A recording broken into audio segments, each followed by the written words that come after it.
Akeredolu ti kú o. Gómìnà ìpínlẹ̀ Ondo arákùnrin Rotimi Akeredolu ti jáde láyé. Aláròyé gbọ́ pé ìlú Èkó ni gómìnà náà dákẹ́ sí lọ́jọ́rú Wẹ́sídẹ̀ẹ́ ọjọ́ 17 oṣù yìí lẹ́ni ọdún 73.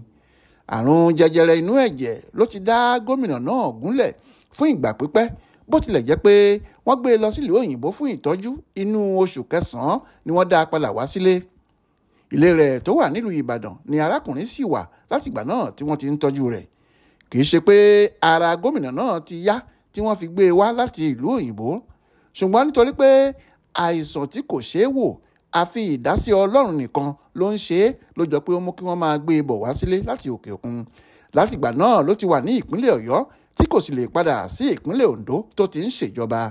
Àìyára arákùnrin ṣàkóbá fún ètò ìjọba ìpínlẹ̀ Ondo nítorí pé kò gbé ìjọba fún igbákejì rẹ̀ nígbà tó kọ́kọ́ dé.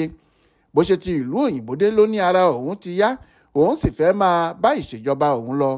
Ṣùgbọ́n àwọn tí wọ́n ń ṣàtìlẹ́yìn fún ni wọ́n ń ṣèjọba náà tí wọ́n sì ń fẹ̀sùn kàn wọ́n pé wọ́n ń fi ayédèrú ìbuwọ́lù gómìnà gbé òbítíbitì owó jáde lásùnwọ̀n ìjọba. Láìpẹ́ yìí ni gómìnà náà kọ̀wé sáwọn aṣòfin pé òun fẹ́ lọ gba ìtọ́jú nílùú òyìnbó, èyí tó mú kó gbé ìjọba fún igbákejì rẹ̀ Lucky Ayédatiwa pé kó máa bá ìṣàkóso ìjọba lọ. Ìyẹn lẹ́yìn tí ààrẹ Bọ́lá Tinubu ti pàṣẹ fún pé kó kọ̀wé láti gbé ìṣàkóso ìjọba náà fún igbákejì rẹ̀. Ṣùgbọ́n ipò tí ọkùnrin náà wà kò lè jẹ́ kí wọ́n gbé e lọ sílùú òyìnbó nítorí àìlera náà ti wọ̀ ọ́ lára gidigidi. Èyí ni Aláròyé gbọ́ pé ó mú kí wọ́n gbé e lọ sí ọsibítù kan nílùú Èkó tí wọ́n sì ti ń tọ́jú rẹ̀ kó tó di pé àìsàn náà le sí i tí wọ́n sì ń wá gbogbo ọ̀nà láti rí i pé ó rí ìtọ́jú gidi gbà. Ṣùgbọ́n ó ṣeni láàánú pé ilé ìwòsàn tí wọn kò dárúkọ náà ni Akeredolu padà dákẹ́ sí.